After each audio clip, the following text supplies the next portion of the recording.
Question आपके सामने 3c a+b एक क्या है, बता दीजिए सभी लोग। देखो भाई, जब तक आप कमेंट नहीं करेंगे तब तक हमको पता कैसे चलेगा कि आंसर क्या है। आप अगर इसको सॉल्व करेंगे तो 3c a+b आपका दिया गया है, इतने ही तो दिया गया है 3c a+b। 3c का मल्टीप्लाई अगर करें तो 3ac हो जाएगा प्लस 3bc हो जाएगा, इतने ही से हो जाएगा। एक पद ये हो गया, एक पद ये हो गया। कितने पद हो गए? तो आप ये कहेंगे सर द्विपदीय बहुपद हो गया। कितने पदीय बहुपद हो गया? आप कहेंगे द्विपदीय बहुपद हो गया। भाई त्रिपदीय कैसे होगा गोपाल जी बताइए। आपने जब मल्टीप्लाई कराया तो कै पदीय बना? द्विपदीय बहुपद आपका बना। कितने पदीय बहुपद बना? द्विपदीय बहुपद बन गया, है ना। तो आंसर क्या रहेगा? आंसर आपका तीसरा वाला सही रहेगा। अगले प्रश्न पे चलते हैं। अगला प्रश्न क्या दिया गया है?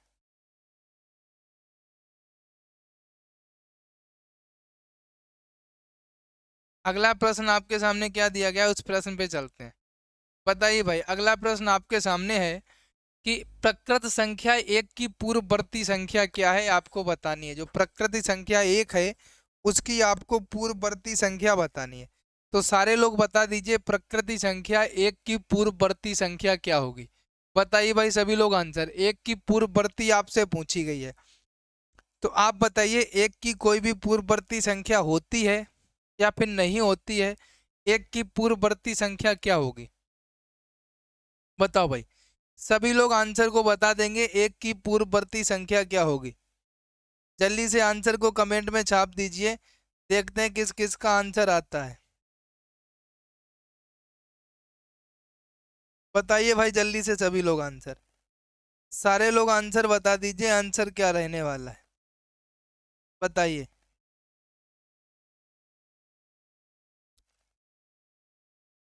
तो आंसर आपका क्या रहेगा सभी लोग बता देंगे। एक सेकंड रुकना, हमको कमेंट नहीं दिख रहे हैं।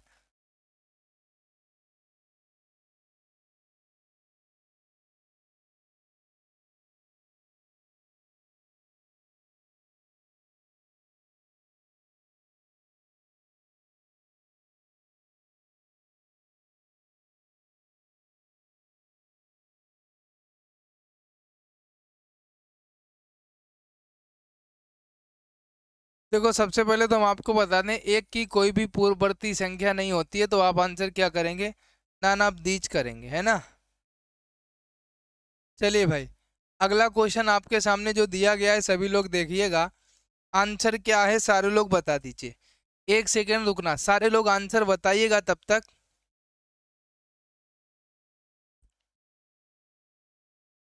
सभी लोग आंसर बता देंगे।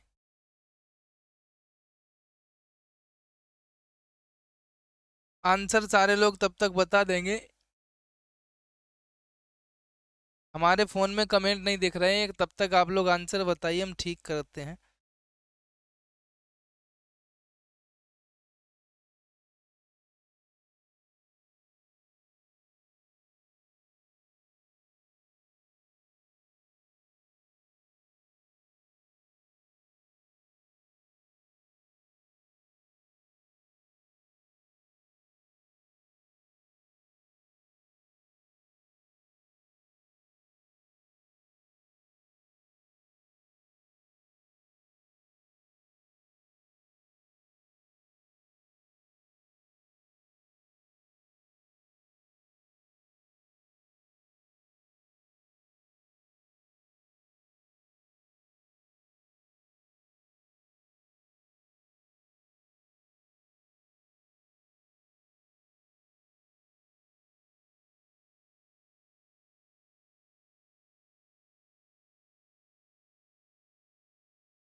चलिए भाई अब बताइए, बहुत मुश्किल से सही हुआ। हाँ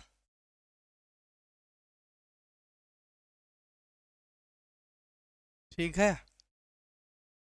ये कौन लिख रहा है? सर मैम की क्लास ग्रुप में शेयर कर दीजिए हमारा। चलिए भाई बता दीजिए।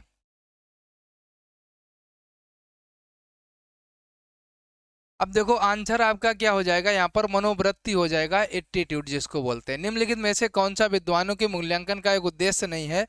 तो क्या हो जाएगा? एटीट्यूड हो जाएगा भैया। अगले क्वेश्चन पे चलते हैं। अगला क्वेश्चन क्या है सभी लोग बता दीजिए। एक समपंचभुज का परिमाप 45 सेंटीमीटर है।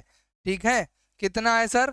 45 सेंटीमीटर है। इसके एक भुजा की लंबाई कितनी है? देखो भैया, एक पंचभुज कोई दिया जाए, मान लो एक हम पंचभुज बनाते हैं आपके सामने। एक दो तीन चार पांच हो गई, पांच भुजाएं ये बन गई है ना। अब आप ये बताइए, पांच भुजाएं हमने बना दी, ठीक है, ये पांच भुजाएं बना दी। आपसे ये कह रहा है कि इस पंचभुज का जो परिमाप है वो कितना दिया गया है? 45 दिया गया है। आपसे पूछ क्या रहा है? एक भुजा की लंबाई पूछ रहा है।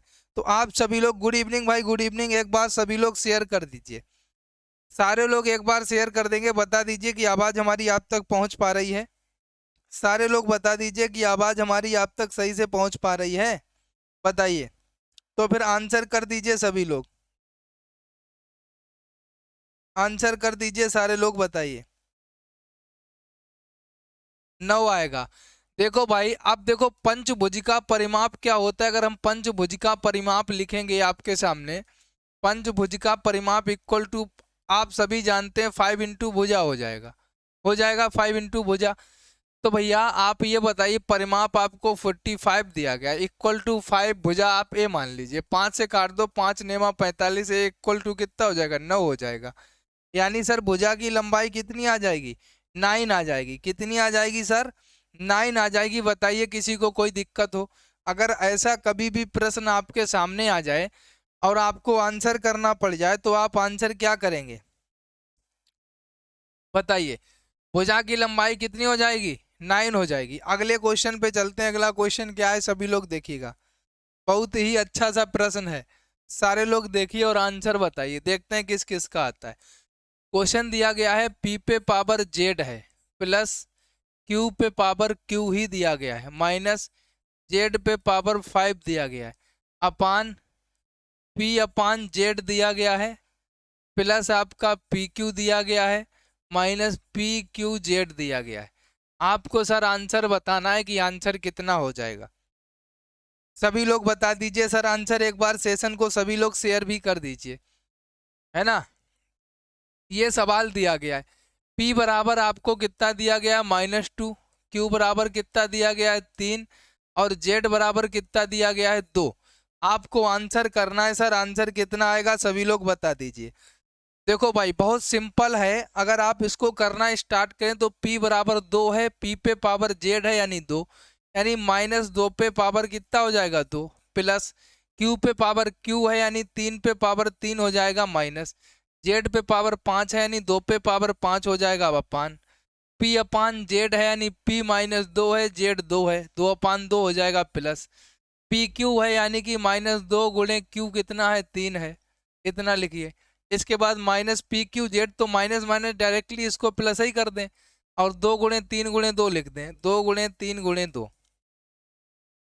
अब देखो ये 2 दूनी 4 प्लस का हो गया, 3 तिरका 9 तिया 27 हो गया प्लस का माइनस 2 दूनी 4 दूनी 8 दूनी 16 दूनी 32 हो गया, 32 लिखिए अपान 2/2, ये माइनस का 1 बचा, 3 दूनी 6 माइनस का 2 तिहाई 6 दूनी 12 प्लस का ऊपर 27 4 31 हुआ माइनस का 32 है अपान में सर 6 1 7 हुआ माइनस का और प्लस का 12 है। सर जी 32 से 31 से 32 गया -1, यहाँ पर 5, यानी 1/5 आंसर आ जाएगा, वो भी माइनस का। कितना आएगा? 1/5 आंसर आ जाएगा, वो भी माइनस का। बताइए किसी को कोई दिक्कत हुई हो? बता दीजिए भाई, अगर किसी को भी क्वेश्चन को लगाने में समझने में कोई दिक्कत आई हो तो बताएं। किसी को भी कोई दिक्कत आई हो क्वेश्चन को लगाने में या फिर समझने में तो एक बार बता दीजिए सभी लोग। वैसे किसी को दिक्कत होनी नहीं चाहिए, आराम से क्वेश्चन का आंसर आ जाना चाहिए, क्योंकि बहुत ही सिंपल सा प्रश्न था, ज़्यादा हार्ड भी नहीं था।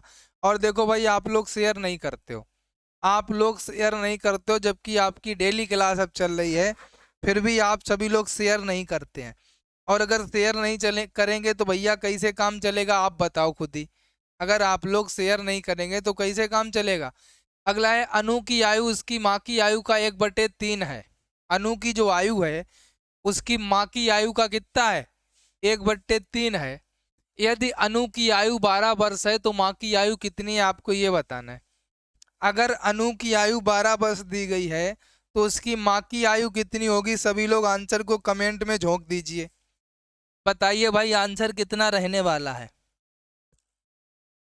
सभी लोग बता दीजिए आंसर।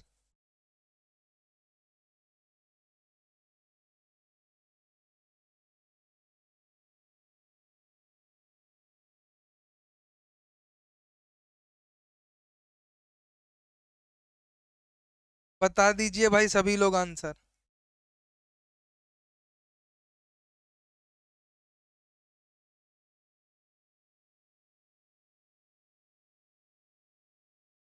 सारे लोग आंसर कर देंगे।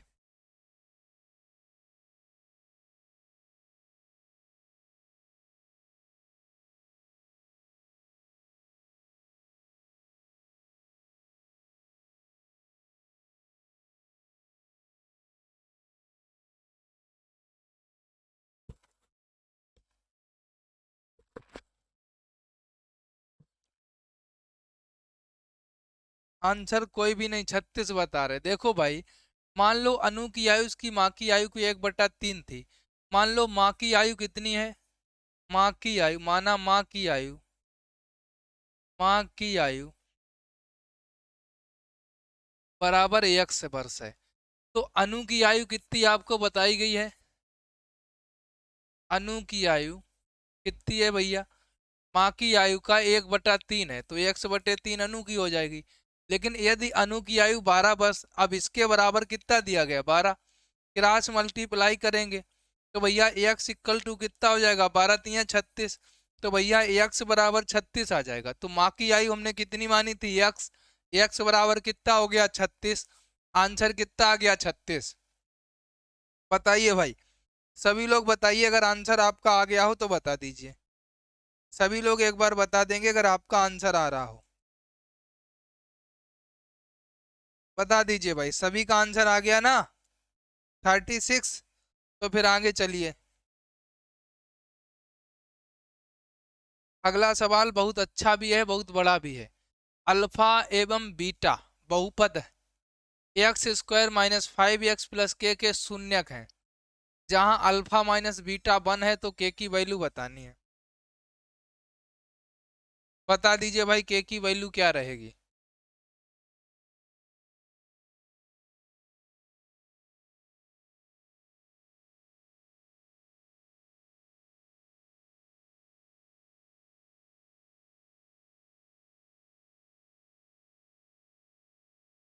बताइए भाई सभी लोग।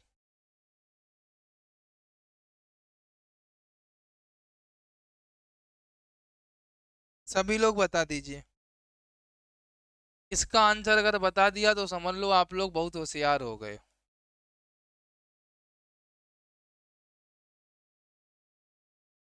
इक्वेशन आपका है x² - 5x + k। आपसे पूछा क्या जा रहा है यहाँ पर, के की वैल्यू। देखो सबसे पहले alpha plus beta equal to क्या होता है, -b/a। तो वैल्यू कितनी हो जाएगी, माइनस माइनस प्लस 5/1 यानी कि 5। अल्फा प्लस बीटा 5 हो गया आपके पास में। तो भैया अल्फा प्लस बीटा बराबर कितना है, 5 है। ठीक है, अल्फा माइनस बीटा बराबर कितना है, आपका 1 है। तो सबसे पहले यहाँ से 2 अल्फा इक्वल टू कितना आ जाएगा, 6। अल्फा इक्वल टू कितना हो जाएगा, 2×3 = 6 यानी कि 3। अल्फा की वैल्यू 3 है तो अल्फा प्लस बीटा बराबर 5 है। अल्फा की वैल्यू 3 है, 3 प्लस बीटा बराबर 5 है। तो बीटा बराबर कितना हो जाएगा, 5 - 3 यानी कि कितना आ जाएगा, 2। अब आप बताइए, अल्फा का मान पता हो गया, बीटा का मान पता है, आपको के की वैल्यू निकालनी है। के क्या होता है, alpha beta equal to C/A। C आपका कितना है के बट्टे ए कितना है 1। अब आप बताइए आपके पास में अल्फा बीटा इक्वल टू कितना है के बट्टे 1 है। अल्फा की वैल्यू कितनी है 3 है, बीटा की वैल्यू कितनी है 2 है, इक्वल टू के है। तो सर के की वैल्यू 3 दूनी कितनी आ जाएगी 6 आ जाएगी, जो कि ऑप्शन में आपका दिया गया है। कितना हो जाएगा 6 हो जाएगा। भाई प्लस का 6 आ रहा है, माइनस का कहाँ आएगा, क्योंकि माइनस का बी बट्टे ए होता है, ये माइनस का बी बट्टे ए होता है, तो बी माइनस का 5 ही है। अगर प्लस का बी बट्टे ए होता तो माइनस के आने के चांस थे। यहाँ पे होता क्या है माइनस बी बट्टे ए, तो जब माइनस बी बट्टे ए होता है माइनस माइनस प्लस हो जाएगा, 5/1 यानी कि 5 आएगा। बात समझ में आई राहुल भैया? बताइए ओम राजपूत जी, सभी लोग बता दीजिए आंसर, किसका कितना आंसर आ रहा है, बताइए भाई सभी लोग।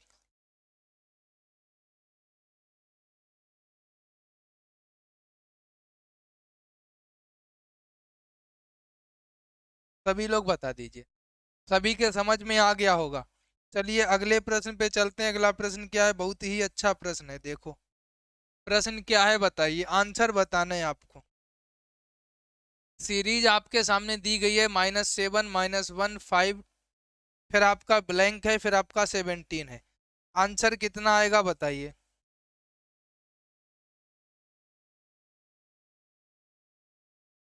आंसर कितना आएगा सभी लोग बता देंगे।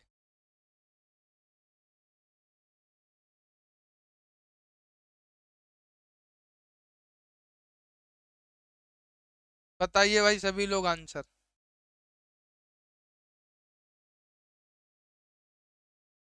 सारे लोग आंसर बता दीजिए, जितना भी आपका आंसर आ जाए।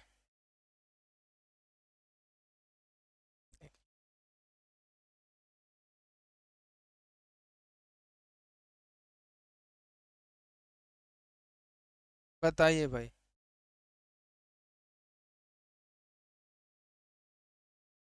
आंसर कितना आएगा, देखो भाई आप ये बताइए। सर अकबर और, एक बार और समझा दें। अच्छा ये कह रहे हो, चलो हम समझाते हैं। इसको पहले समझो, देखो अगर -7 में हम +6 कर देंगे तो कितना आ रहा है -1 बचेगा, बचेगा। अगर हम -1 में +6 जोड़ दें तो कितना हो जाएगा 5 हो जाएगा, जो कि हो रहा है। अब भैया 5 का नंबर है तो 5 में भी 6 जोड़ दें तो कितना हो जाएगा 11 हो जाएगा, यानी यहाँ 11 आएगा। अब 11 आया, अगर 11 में हम 6 जोड़ दें तो कितना हो जाएगा 17 हो जाएगा, जो कि आपका ये 17 है। तो आंसर कितना हो जाएगा 11 हो जाएगा। बताओ इसमें कोई दिक्कत आई हो तो एक बार बता दीजिए, किसी को भी कोई दिक्कत।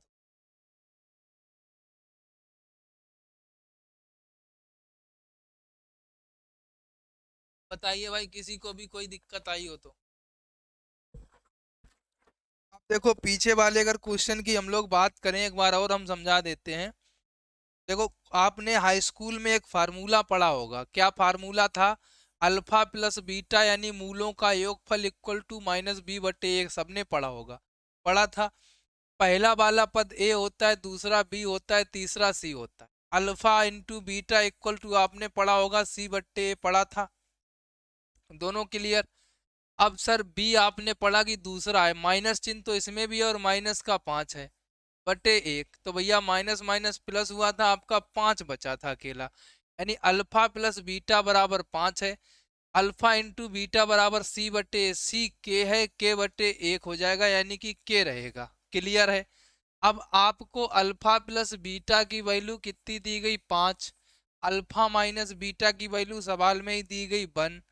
भैया बीटा से बीटा कट जाएगा, क्योंकि एक प्लस एक माइनस।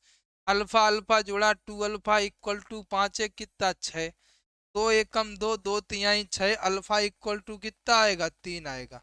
अल्फा इक्वल टू जब 3 आ गया सर, अब आप बताइए अल्फा का मान इसमें रख दो ऊपर वाले समीकरण में। Alpha plus beta equal to 5 है, अल्फा की वैल्यू 3 आई है, तो 3 प्लस बीटा इक्वल टू 5 है। तो बीटा बराबर कितना आएगा 5 माइनस 3 इक्वल टू कितना आएगा 2 आएगा। आंसर सर कितना आ गया 2। अब आपको पता है आपसे के की वैल्यू पूछी गई तो मान कहाँ रखना पड़ेगा, इसमें अल्फा बीटा का मान रख दो इसके बराबर में के है, यानी के बराबर कितना है अल्फा बीटा। अल्फा की वैल्यू कितनी आई 3, बीटा की वैल्यू कितनी आई 2, तो भैया 3 दूनी कितना हो गया 6, के की वैल्यू कितनी आ गई 6। बताओ अब कोई दिक्कत हो तो। अब तो किसी को कोई दिक्कत नहीं है। हाँ ठीक है। आपने 10th में इस क्वेश्चन को पढ़ा होगा। अब तो सभी के समझ में आ गया। आप लोग डेली क्लास में आते रहिए, तभी तो कहते हैं कि क्लास को डेली करिए, मिस ना करिए। अगर आप मिस नहीं करेंगे तो आपको एग्जाम में दिक्कत नहीं होगी, और अगर आप ऐसे ही मिस करते रहेंगे तो फिर दिक्कत होगी परीक्षा हाल में। क्वेश्चन दिया गया, अब श्रेणियन यानी स्केल डाउन शिक्षण संघर्ष के रूप में जाना जाता है, किस रूप में जाना जाता है आपको ये बताना है। जिस रूप में भी जाना जाता हो सभी लोग बता दीजिए। आपके सामने चारों ऑप्शन दिए गए हैं, आपके सामने सर चारों ऑप्शन दिए गए हैं, आप लोग बता दीजिए। देखते हैं कौन क्या बताता है।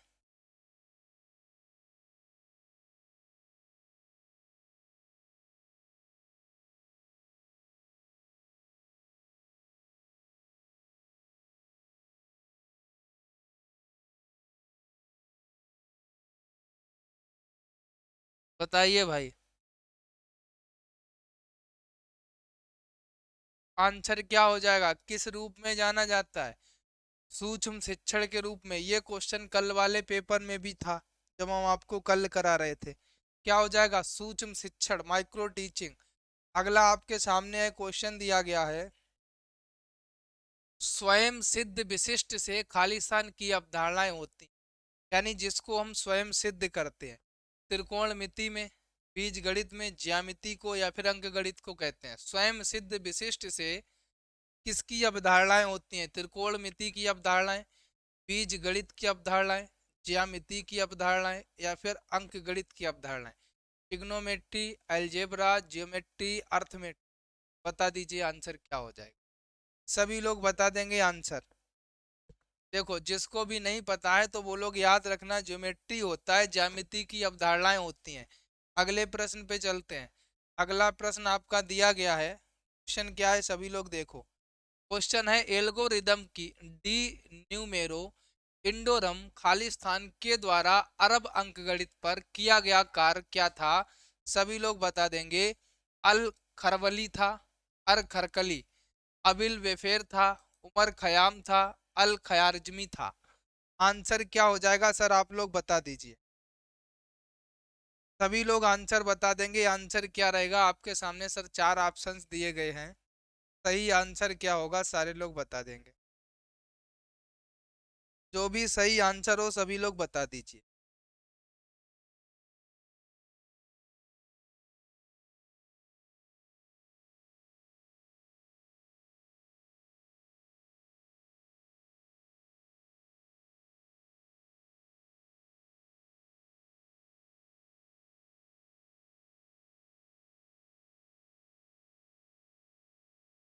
बताइए भाई।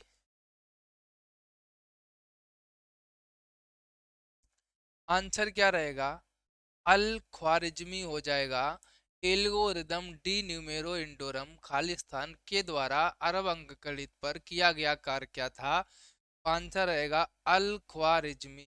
आंसर क्या रहेगा? अल ख्वारिज्मी रहेगा। ठीक है। अगले क्वेश्चन पे चलते हैं। अगला क्वेश्चन क्या दिया गया है?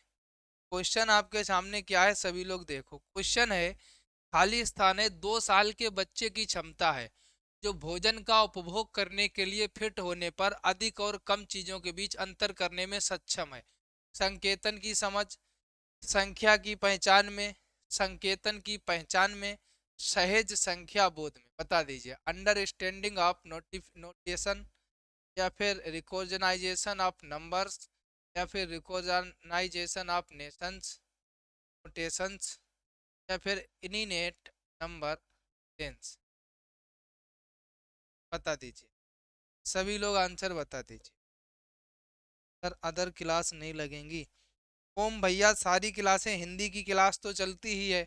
आप सभी लोग जब शेयर करेंगे, सभी दोस्तों को बताएंगे, सभी लोगों तक क्लास को पहुंचाएंगे, है ना, तो आपकी फिर सारी क्लासें स्टार्ट कर दी जाएंगी। आप लोग इतना करिए तो एक बार। अगला क्वेश्चन क्या है, आप लोग देखिए। खाली स्थान के आसन्न भुजाओं के मध्य बिंदुओं को मिलाने से समचतुर्भुज बन जाता है। आयत के, समांतर चतुर्भुज के, समचतुर्भुज के, या फिर पतंग के? किसको मिलाने पर आप लोग आंसर कर देंगे? बताइए भाई, सभी लोग बता दीजिए। किसके मिलाने पर? बता दीजिए सारे लोग आंसर। आंसर क्या रहने वाला है, सभी लोग बताइए। जिसका भी जितना आंसर आ जाए सारे लोग बता दें। कितना आंसर रहेगा?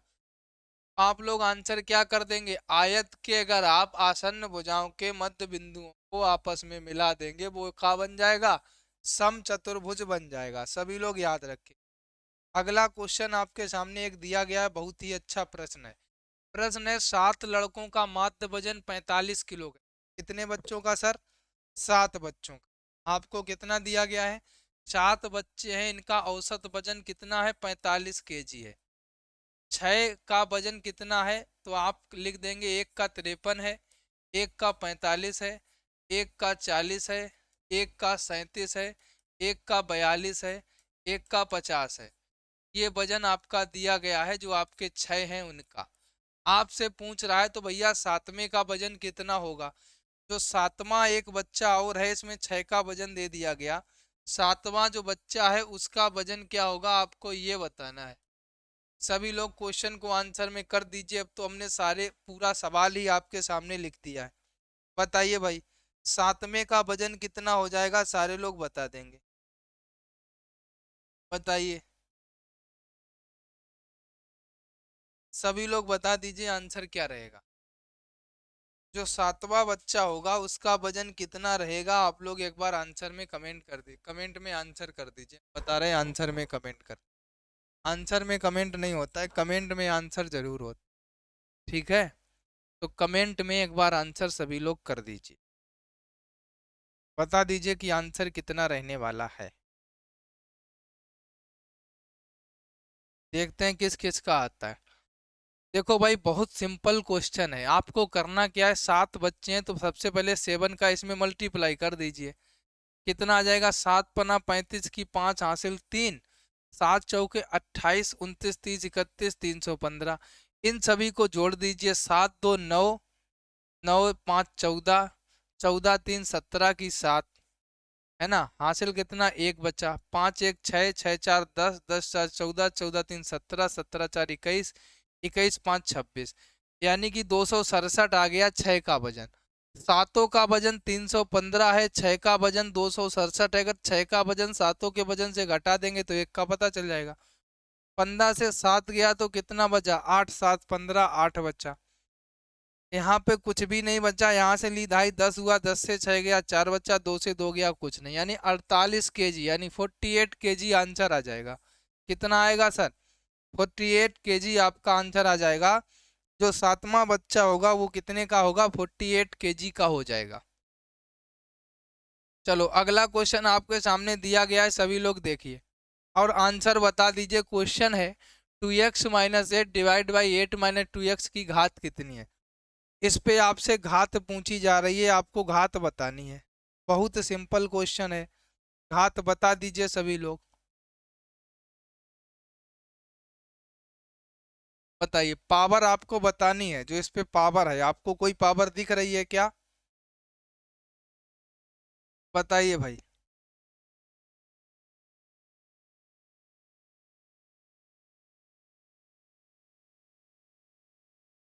इसका तो आंसर सभी का आ जाना चाहिए भाई।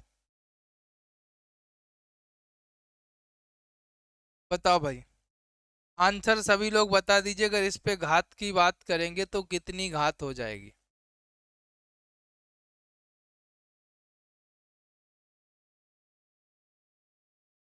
2 0। भैया 2 नहीं होगी, बताओ इस पे कहीं आपको 2 घात लग रही है? घात इसकी 0 मानेंगे, एक लिखी नहीं जाती है, इसलिए घात कितनी मानेंगे? जीरो, कोई भी घात है ही नहीं उस पे। अच्छा बताइए, कोई घात है क्या? आपको कोई घात लग रही है? बताओ। अगर इसको आप सॉल्व भी कर देंगे तो आप कितना लिखेंगे? 2x - 8 डिवाइड बाई आप 8 - 2x। यहाँ से अगर माइनस चिन्ह हम कॉमन ले लेंगे तो 2x - 8 माइनस कॉमन लिया तो 2x - 8 हो जाएगा, बाहर की तरफ माइनस हो जाएगा, ये कट जाएगा तो आपका कितना बचेगा? -1/1 इक्वल टू -1। -1 आपका आ रहा है और किसी पे घात जीरो होती है तो क्या आता है? 1। तो भैया आंसर क्या हो जाएगा? जीरो आ जाएगा। अगर आप इसको सॉल्व भी कर देंगे तब भी आपका कितना आएगा? -1 आएगा। और -1 आएगा तो भैया घात आपकी कहाँ रही? अगला क्वेश्चन आपके सामने दिया गया है, सभी लोग देखिए और बताइए। विभिन्न प्रकार के समुच्चयों के उदाहरण देने के लिए क्रियात्मक क्रिया खाली स्थान है। वर्गीकरण होती है, तुलना होती है, विभेदन होती है, या फिर सूचीकरण होती है। तो सारे लोग आंसर बता दीजिए, आंसर क्या रहेगा? बताओ भाई, सभी लोग आंसर बता दीजिए, आंसर क्या रहेगा? बताइए।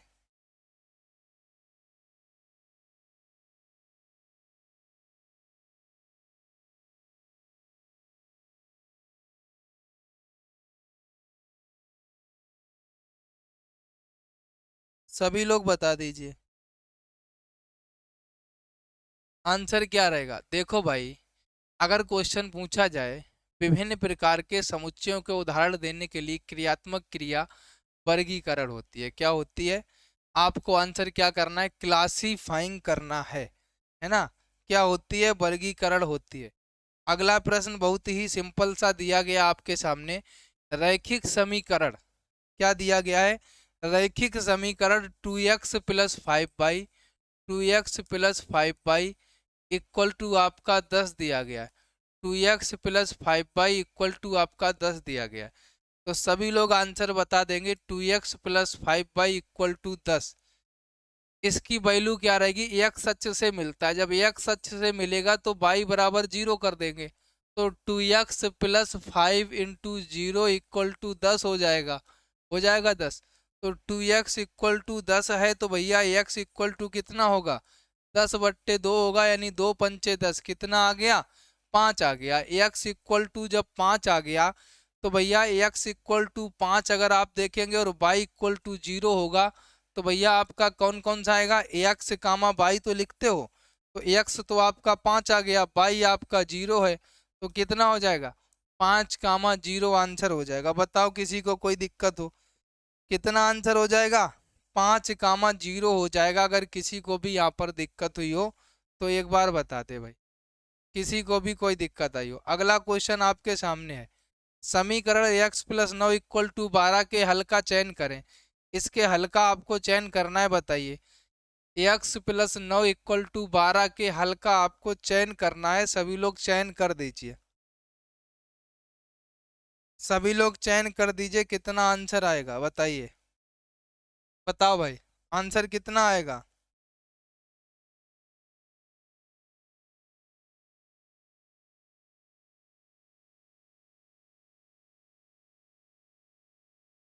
हाँ देखो भाई, x + 9 इक्वल टू आपको 12 दिया गया है।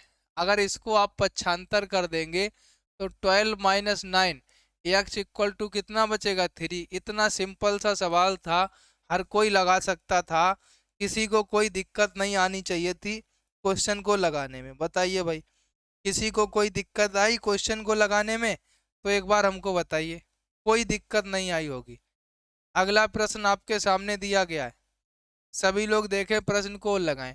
साइमन के पास में 210 मीटर लंबी और 165 मीटर चौड़ी एक आयताकार तालाब है। वह 10 रुपए प्रति मीटर की दर से रस्सी के 2 घेरे से इसमें बाड़ लगाना चाहता है। बाड़ लगाने की लागत ज्ञात करनी है। मान लो आपके पास में एक तालाब हो, ठीक है? आप लोग आंसर भी करें, हम भी साथ में बताते हैं। मान लो ये आपका एक तालाब है, ये आपका एक तालाब है जिसकी लंबाई कितनी है? 210 मीटर है। लंबाई कितनी है सर? 210 मीटर। चौड़ाई कितनी है सर? 165 मीटर आपकी चौड़ाई है सर। 165 मीटर सर चौड़ाई है। अब आपसे ये कह रहा है कि इसके 2 घेरे आपको बांधने हैं। मतलब कहने का ये है, एक घेरा हमने ये लगा दिया, इस प्रकार से एक घेरा और बांधना है, ये 2 घेरे तार बांधना है। तो 2 घेरे इसके आसपास तार लगाने के लिए हम क्या करेंगे, इसका परिमाप निकालेंगे, यानी एक घेरे की लंबाई निकालेंगे। एक घेरे में लगे तार की बाड़ की लंबाई, एक घेरे में लगे बाड़ की लंबाई बराबर क्या होगा, बाड़ की लंबाई बराबर हो जाएगा तालाब का परिमाप। क्या हो जाएगा, तालाब का परिमाप हो जाएगा, क्योंकि एक घेरा में जो जितना बाड़ लगेगा वो तालाब के परिमाप के बराबर होगा। और तालाब का परिमाप क्या होगा, आप लोगों के सामने एक ये समस्या, तालाब का परिमाप कितना होगा, तो भैया परिमाप निकालने के लिए क्या करेंगे, 2 लंबाई धन चौड़ाई। और भैया 2 लंबाई कितनी है, 210 है, चौड़ाई कितनी है, 165 है। 210 165 हुआ, 375 दूना कितना हो जाएगा, 750 आएगा। अब भैया आप ये बताओ, 750 आया एक चक्कर, आपको लगाने कितने, 2 चक्कर। तो सबसे पहले तो इसमें 2 का गुणा कर दीजिए, तो 2 का गुणा करेंगे कितना आ जाएगा, 1500 आ जाएगा। अब भैया आपको पता चल गया कि हमें 1500 मीटर तार चाहिए, 1 मीटर में 10 रुपया खर्च होता है। अब आपको कहा गया है कि 1 मीटर इक्वल टू 10 रुपया का खर्चा, कितने का, 10 रुपया का खर्चा। तो भैया 1500 आपको लगाना है, तो 1500 गुणे 10 कर देंगे, कितना आ जाएगा, 15,000 आ जाएगा। आंसर कितना सर आएगा, 15,000 आ जाएगा, यानी पहला वाला आंसर आपका सही हो जाएगा। बताओ अगर किसी को कोई दिक्कत आई हो। आंसर सर कितना आ जाएगा, 15,000 आ जाएगा। अगर किसी को भी कोई दिक्कत आई हो तो बताओ। ठीक है, तो आज के प्रश्न यहाँ तक थे। एक बार बताइए क्लास कैसी लगी, सारे लोग कमेंट में जरूर बताइएगा कि आज की क्लास आपको कैसी लगी। सभी लोग बताएंगे कमेंट करके, ठीक है, जिसको जैसी क्लास लगी हो एक बार